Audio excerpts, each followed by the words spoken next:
mon secours est en toi.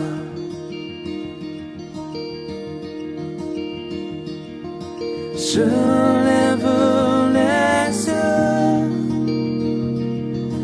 vers les hauts sommets. Toi seul est mon Dieu. Je proclamerai. Toi seul est ma force. Toi seul. Chers frères et sœurs, bien-aimés dans le Seigneur, Shalom. Shalom, nous voulons dire que la paix du Seigneur soit avec vous. Nous disons que la grâce de l'Éternel soit votre partage. Nous voici dans notre tranche, l'Éternel mon secours. L'Éternel est un secours qui ne manque jamais en temps de détresse. Et la Bible dit, dans leur détresse, ils crièrent à l'Éternel et il leur envoya sa parole. La parole de Dieu est capitale, est fondamentale, est vitale pour chacun de nous. Voilà pourquoi nous demandons. Toujours nous exhortons, nous encourageons les uns les autres et nous nous encourageons nous-mêmes à être un avec la parole de Dieu. Ce jour, nous continuons sur notre thème intitulé « Le chrétien stable ». Nous l'avions dit dans nos livraisons de la fois passée que la stabilité du chrétien est dans la volonté du Seigneur. C'est ainsi dans le livre de Paul aux Éphésiens, il dit « Je ne veux pas ». Donc l'Éternel en donna le ministère, c'est que nous puissions tous grandir, arriver à la stature parfaite de Christ et nous ne puissions pas être comme des enfants emportés par tout vent de doctrine, ballottés tantôt à gauche, tantôt à droite et les gens emportés par la ruse des hommes. Pour ne pas être emportés par la ruse, par le mensonge que les gens véhiculent, la clé, c'est la parole de Dieu. La clé, c'est accepter volontairement, accepter d'une façon consciente à pouvoir se remettre à Dieu au travers de sa parole. Les différentes parties que nous avons abordées la fois dernière, nous avons montré de quelle manière la stabilité de chrétien a quelques éléments que nous pouvons apprendre. Nous rappelons en disant que les conseils spirituels que nous donnons, nous avons commencé par avoir des sources extérieures de stabilité. 2, nous avons montré que nous devons avoir les baromètres pour signaler notre stabilité ou notre instabilité. 3, nous avons dit qu'il faut avoir des personnes qui ont un regard extérieur sur votre foi. Ces éléments nous ont permis d'aller plus loin. Et au 4e élément, nous avons dit que nous devons avoir des objectifs quantifiables et être capables d'évaluer notre croissance. Il y a des moments que les chrétiens nous disons, Dieu seul, avec moi, c'est tout. Mais quand nous lisons les Écritures, nous trouvons là que l'Éternel Dieu veut que l'homme puisse apprendre au travers de la nature. C'est là qu'on a appelé les éléments extérieurs. Nous avons dit que l'homme n'est pas seul, c'est là que Jésus a enseigné l'utilité 2 ou 3 qui sont ensemble. Nous avons dit que nous devons avoir des personnes qui ont un regard sur notre foi. Et ces personnes-là, ce sont les gens d'expérience, les gens qui ont fait quand même un voyage ou du temps avec Dieu. Parce que le temps est un facteur que nous ne pouvons pas négliger. Généralement, nous négligeons le temps, généralement, nous pensons que le temps n'est pas nécessaire, généralement, nous pensons que Dieu est tout-puissant, il fait tout le même jour, au même moment. Et nous pouvons dire là que non, notre Dieu est un Dieu de programme. En parlant du Dieu de programme, depuis la création, Dieu a utilisé le temps où il est écrit, voilà, il a fait ça et cela donnant un matin et un soir. Et c'était le premier jour, c'est le temps. Donc Dieu pouvait dire que je ferai tout le même jour et à la fois, parce qu'il est tout puissant, il en a les capacités, mais il a prévu qu'un temps pour ceci et un temps pour cela. Voilà, nous avons donné là les 4 éléments et nous allons donner un 5e élément aujourd'hui et cela va nous permettre, toujours dans le domaine de la stabilité, parce que ce que nous vivons aujourd'hui, comment vous pouvez vous retrouver? Je me rappelle une fois, un papa est décédé, on arrive au lieu du deuil et on s'est retrouvé là, plusieurs pasteurs. Celui-ci dit, non, moi, c'est un papa que je connais depuis des années et la somme de tout, le papa avait un minimum de 5 pasteurs. Et quand nous prenons une seule personne avec 5 pasteurs, les uns et les autres commençaient à s'excuser en disant, non, non, en tout cas en matière de cette situation, c'est son pasteur qui doit s'occuper. Heureusement, les enfants, eux, avaient gardé un bon contact avec leur église et ils sont demeurés là-bas. C'est ainsi que le pasteur des enfants dira, bon, ce papa, je connais sa famille, ce papa, ses enfants prient avec moi et à ce titre-là, nous prenons la liturgie en main. Vous comprenez là que si le papa revenait à la vie, si le papa ressuscitait, qu'est-ce que l'on dirait? Tout le monde devait dire, ah, une leçon, il faut appartenir à une église. Il ne faut pas appartenir à toutes les églises qui sont à Kinshasa. Oh, cette église, ce sont eux qui viennent faire des prières chez moi à la maison. Bon, l'autre église là, c'est là où je vais chaque dimanche. L'autre église là, c'est là où j'envoie la dîme. Non, mon ami, Dieu m'a mis devant toi. Dieu t'a donné la possibilité de suivre cet extrait pour que tu puisses te repentir et te dire, il est temps d'être stable.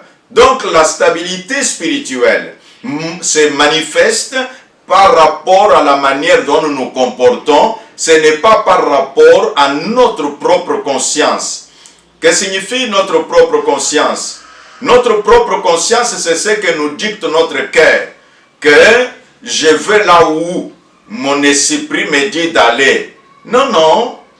Écoutez l'apôtre Paul, cet homme qui connaissait comment coopérer avec le Saint-Esprit, même quand il s'agit de prophètes, l'apôtre Paul a enseigné en disant que l'esprit de prophète est soumis au prophète. Donc si le prophète dit, comme j'ai entendu quelque part, un papa donnait une prophétie entre guillemets, et il raconte en disant, ben là où j'étais, et l'esprit, là il a parlé en tremblant, et tous les tremblements là, c'est pour effrayer les gens qui sont aux alentours et dire, en tout cas tu vois comment le Saint-Esprit l'a pris, et il dit, le Saint-Esprit m'a pris, il m'a touché à la bouche, il m'a ouvert, alors c'est ainsi que j'ai parlé. Non, l'esprit du prophète est soumis au prophète. Donc nous parlons de la stabilité en disant qu'un chrétien stable, un ministre de Dieu stable, il est à mesure de savoir comment se contrôler. Même celui qui s'appelle évangéliste itinérant, tu dois savoir d'où tu viens, tu dois savoir quelle est ta base. Mais si tu n'as pas de base, tu deviendras celui que l'on appelle Melchisedec. Melchisedec, il n'a lui ni père ni mère. Et vous les rencontrez seulement en cours de route. Ce sont des gens pareils. Les Melchisedec, qui circulent de bureau en bureau en prélevant les dîmes à partir des bureaux. Mais toi, papa, tu pries dans cette église, mais c'est quelqu'un d'autre qui vient dans ton bureau pour prélever la dîme. Heureusement que cette parole arrive de manière que tu puisses te corriger, de manière que tu puisses apprendre de quelle façon tu dois vivre ta foi et te présenter comme un chrétien stable. J'ai même entendu, j'étais à l'étranger et j'ai trouvé certains chrétiens, bon, il est chrétien fidèle aux États-Unis, mais il envoie sa dîme en Zambie. Et heureusement, le pasteur de l'église a donné un exemple en disant que, mais ce n'est pas possible que quelqu'un soit là, le pasteur des États-Unis, celui qui prie pour lui, celui qui répond de tous les besoins, ainsi de suite, même si tu reçois des prières par téléphone, mais ton pasteur, c'est celui qui est avec toi aux États-Unis. Et là, le pasteur a donné un exemple clair en disant, est-ce que quelqu'un peut-il être en étant aux États-Unis, il paye les impôts en Afrique? Non, non, à moins qu'il paye partout, c'est-à-dire, il paye l'impôt aux États-Unis et là, ça marche. Mais s'il dit au gouvernement américain, comme moi, je ne suis qu'un résident permanent, m'a dit mes taxes, je vais les envoyer à mon pays. Mais ça ne marchera pas, il sera un hors-la-loi. Donc nous disons là qu'une bonne partie des chrétiens sont les hors-la-loi spirituels. Voilà pourquoi, à ce 5e conseil, nous disons que la stabilité du chrétien ou un chrétien stable, le 5e conseil est le suivant: il faut développer la communion continue avec le Saint-Esprit. 5e conseil, développer la communion continue. Pourquoi nous disons développer? Pourquoi nous disons communion? Et pourquoi nous disons, quand nous parlons de développer communion continue, c'est parce que il y a des gens qui disent le Saint-Esprit est à moi, j'ai été baptisé du Saint-Esprit et puis c'est tout et ça s'arrête là. Non, ça ne peut pas se faire de cette façon. L'apôtre Paul, dans le livre de l'Épître aux Éphésiens, il a donné un conseil pratique au chapitre 6, au verset 18e, il dit ce qui suit: que faites en tout temps, par l'Esprit, toutes sortes de prières. Faites en tout temps. Donc il n'a pas dit, à un moment donné, quand vous étiez baptisé du Saint-Esprit, et puis ça s'est arrêté là, le Saint-Esprit est déjà là, mais sinon nous serons comme les uns qui enseignent en disant que le Saint-Esprit était venu et le Saint-Esprit est parti. Non, non, le Saint-Esprit était descendu et il demeure avec nous. Il demeure avec les chrétiens. Donc en parlant de cette communion à développer avec le Saint-Esprit, nous allons essayer de donner quelques éléments pratiques. 1. En parlant du développement, comment on développe? On développe, ça signifie que le Saint-Esprit est en toi.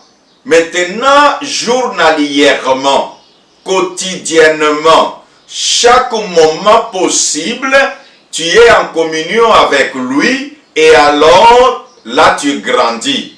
Là tu deviens stable.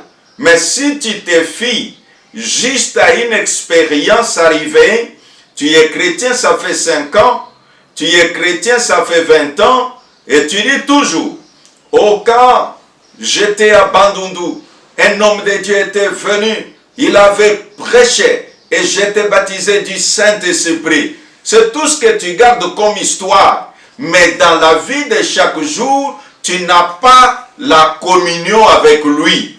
Tu as juste fait l'expérience d'avoir reçu le Saint-Esprit. Ou même tu diras, oui, je me rappelle, en 1988, quand un homme de Dieu est venu au Pongabi, alors le Saint-Esprit était descendu sur moi. Oui, oui, toutes ces choses sont bonnes, mais que ça ne soit pas une expérience de moment, que ça puisse être quelque chose qui se développe. C'est ce qui fait que quand nous enseignons sur la communion avec le Saint-Esprit, généralement les chrétiens se retrouvent dans cette situation où ils disent « J'avais parlé en langue, ça fait 5 ans, mais depuis que j'ai parlé en langue, je ne parle plus. » Pourquoi? Parce que c'est s'est arrêté. Mais c'est comme un enfant. Il a appris à la maternelle qu'il lui faut parler de cette manière. Depuis qu'il a appris, il ne va jamais en première. Il ne va jamais en deuxième. Il ne va jamais en troisième. Il demeure seulement avec les notions apprises à la maternelle. Comment il va devenir mature? Comment il va stabiliser ses connaissances? Ça se développe. Développons la communion avec le Saint-Esprit. Et quand nous disons la communion, c'est pour dire, c'est considérer le Saint-Esprit comme une personne. Et non pas comme juste une puissance qui était descendue sur toi un jour et puis c'est terminé. Non, non. C'est comprendre que plus nous sommes avec lui en intimité, plus je lui dis Saint-Esprit, aide-moi. Plus je lui demande Saint-Esprit, conduis-moi. À ce moment-là, je communie avec lui. Le Saint-Esprit, c'est une personne. Parce que généralement, certaines doctrines ou certains enseignements disent que le Saint-Esprit, c'est juste une puissance qui vient sur un homme. Nous nous disons non, non. Le Saint-Esprit est une personne. Quelles sont les preuves? La Bible dit, quand cet homme, Barnabas et Paul, ont été appelés au ministère, le Saint-Esprit a dit, le Saint-Esprit a parlé que mettez-moi à part. Dans le livre d'Actes des Apôtres, quand vous y allez au chapitre 13, il est dit que le Saint-Esprit a dit, mettez-moi à part Paul et Barnabas pour l'œuvre à laquelle je les ai appelés. Or, une chose ne peut pas parler. Une force ne peut pas parler. C'est une personne. Donc là, ne limitons pas le Saint-Esprit pour ceux qui disent, est-ce que le Saint-Esprit est un humain? Non, le Saint-Esprit est comme ce que l'on appelle, en un langage commun, une personne morale, mais qui a des fonctions d'une personne humaine. Je dis bien, une personne morale ayant des fonctions d'une personne humaine. Parce que le Saint-Esprit parle, le Saint-Esprit touche. La Bible dit quoi? La main de l'Esprit, le Saint-Esprit me saisit. Vous sentez là que celui qui touche, c'est une personne. Et donc nous disons que comprendre que le Saint-Esprit a une personnalité, ça nous aide à chercher la communion avec lui. Et que lui peut nous aider à nous parler, peut nous aider à nous expliquer.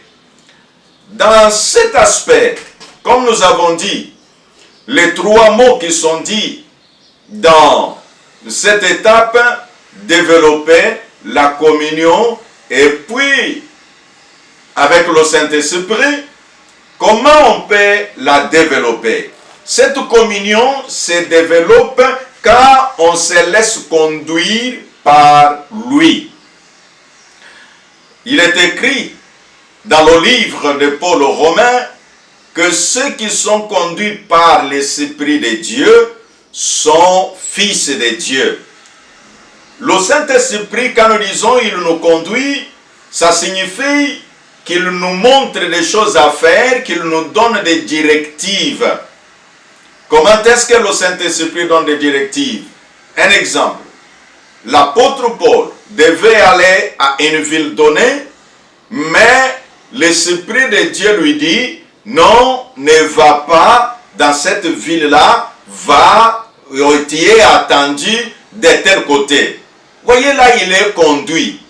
Le Saint-Esprit nous conduit par notre esprit.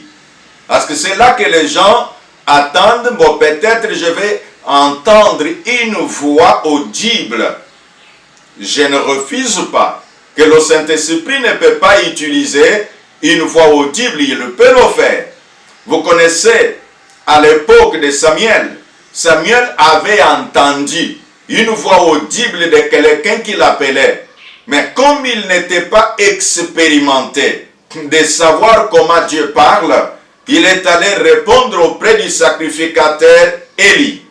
Et en allant là-bas, l'homme de Dieu qui lui connaissait comment Dieu parle, lui dit, non mon fils, je ne t'ai pas appelé, ne viens pas vers moi. Cette fois-ci, quand il appellera, même si tu ne le vois pas, tu répondras, Seigneur, parle, ton serviteur t'écoute.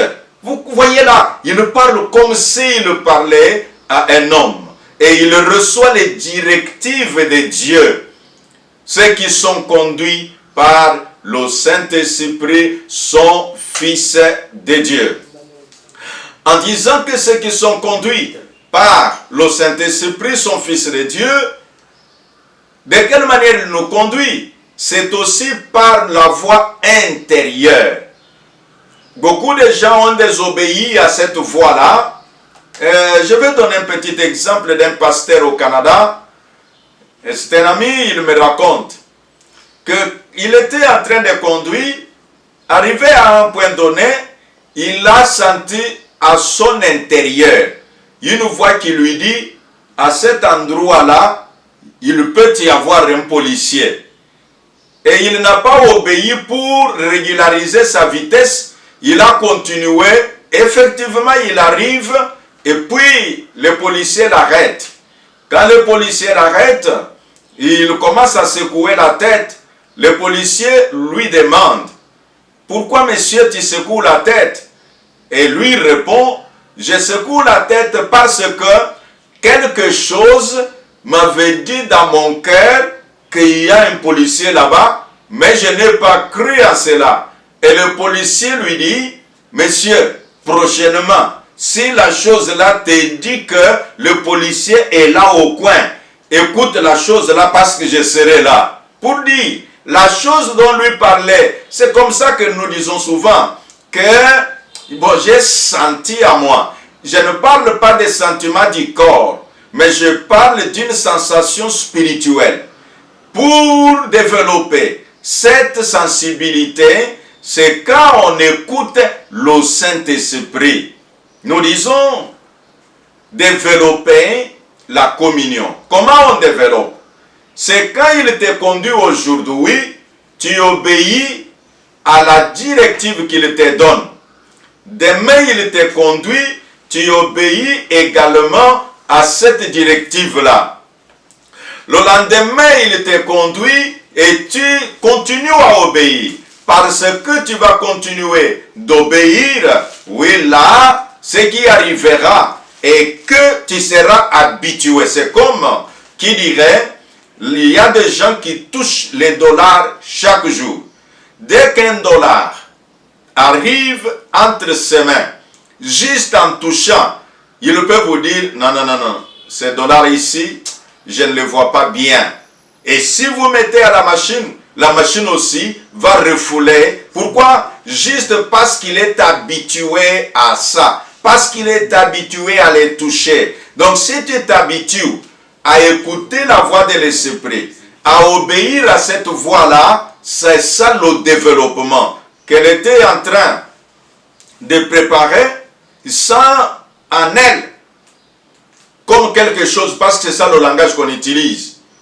Que na yo kulukule loko ezakulo belanga. Que yo kendra na chambre. Et elle a obéi à la chose.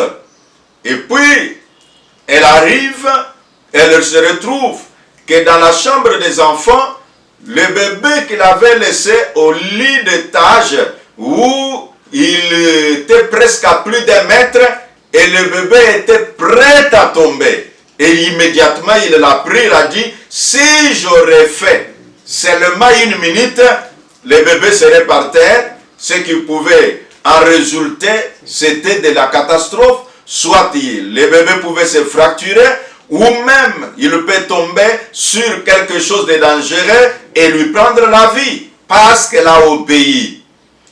L'autre élément, quand nous disons développer la communion avec le Saint-Esprit, c'est aussi la prière en langue.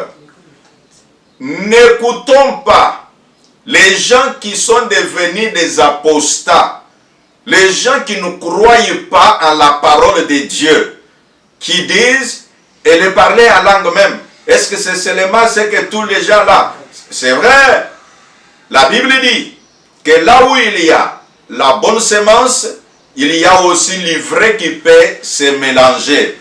Mais si tu sais que toi, tu avais accepté, tu avais reçu le Saint-Esprit, tu ne peux pas douter d'y parler en langue parce que il y a les gens qui font comme des langues par fabrication ou par imaginaire ou par imitation. Donc, l'apôtre Paul dit, celui qui parle en langue s'édifie lui-même. Donc, pour la stabilité spirituelle, habituons-nous à parler en langue. Exerçons-nous à parler en langue.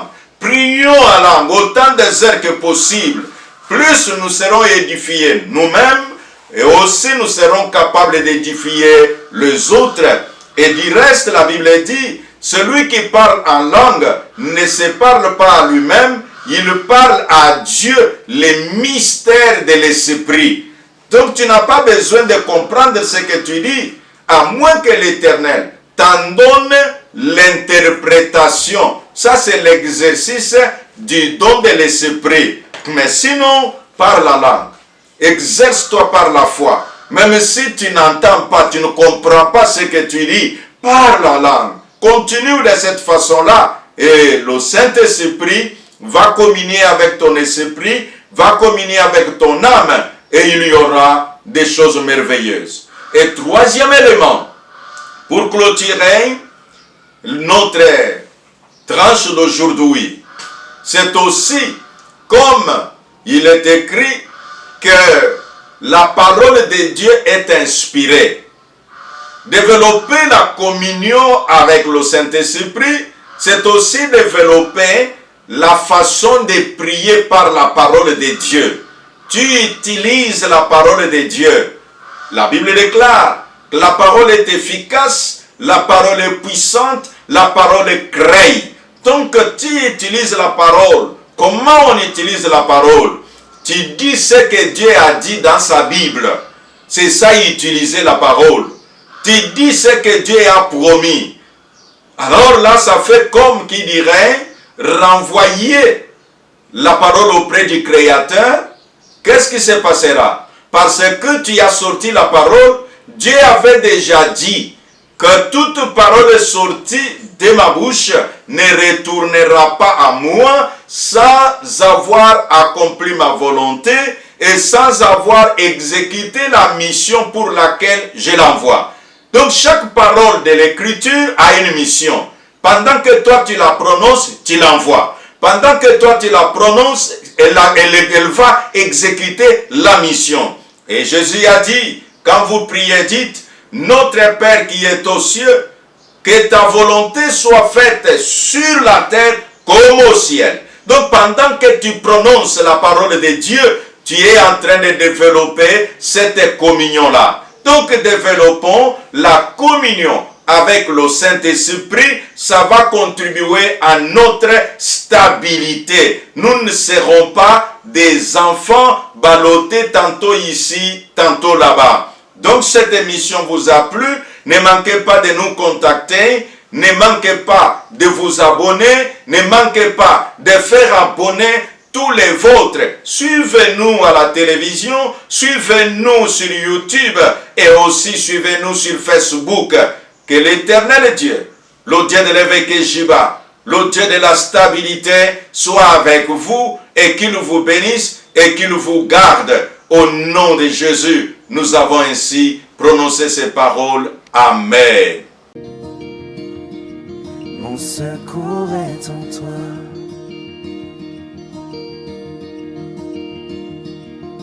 Je lève les yeux vers les hauts sommets. Toi seul est mon Dieu. Je proclamerai. Toi